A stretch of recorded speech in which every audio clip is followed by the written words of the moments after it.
This is the smart ATM project using ESP32. This is what it looks like.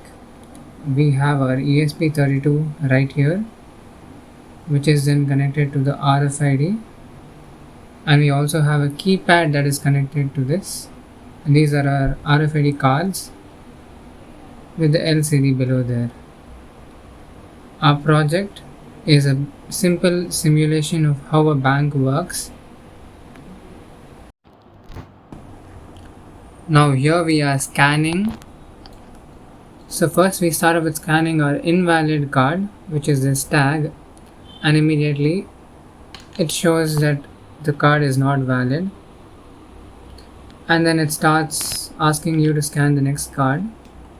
So when you scan one of the valid cards, it shows you the number of the card, and then it asks you to enter the PIN. Once you enter the PIN which is associated with the card,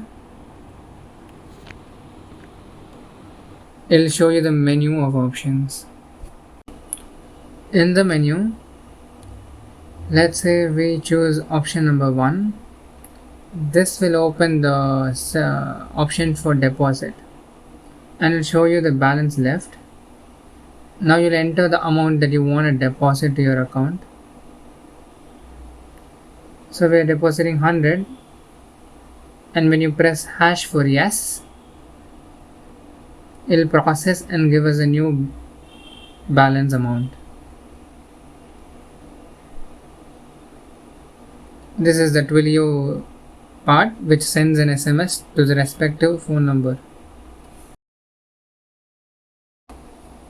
Now let us test out the withdrawal option.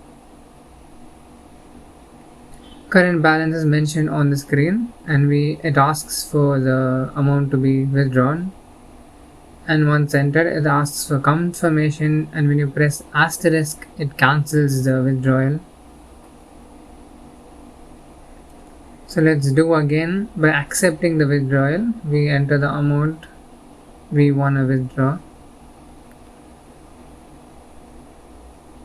and now pressing hash for confirmation, it processes the withdrawal, displays the new balance, and also sends a SMS to your account. Now let us test out our transfer mode. For this we type 3 on the keypad to enter the transfer mode, and then when asked for the recipient account number, which is now asked, we type one of the account numbers. For example, the balance is mentioned, and it asks you for the amount you want to transfer, and once you click on hash, it processes it and transfers the money, and also shows the new balance of the account.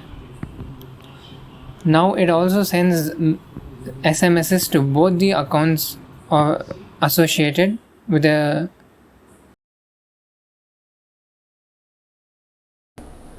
Now we're going to test out the PIN changing option in our menu.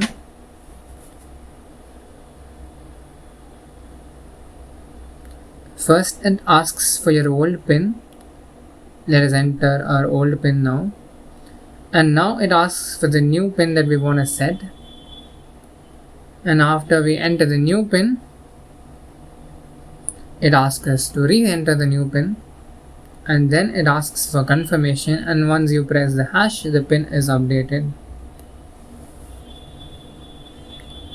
Now you can do any of your other options in the menu using the current PIN.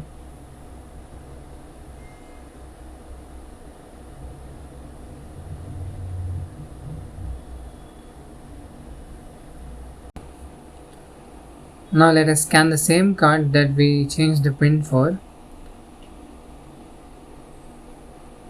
When it asks to enter the PIN, let us now enter the old PIN.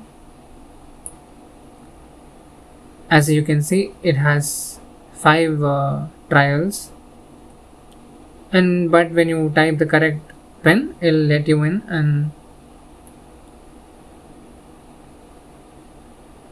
when you press 6, you can exit from the option and scan a new card. We basically have 5 trials for each user, and when all the 5 trials have passed,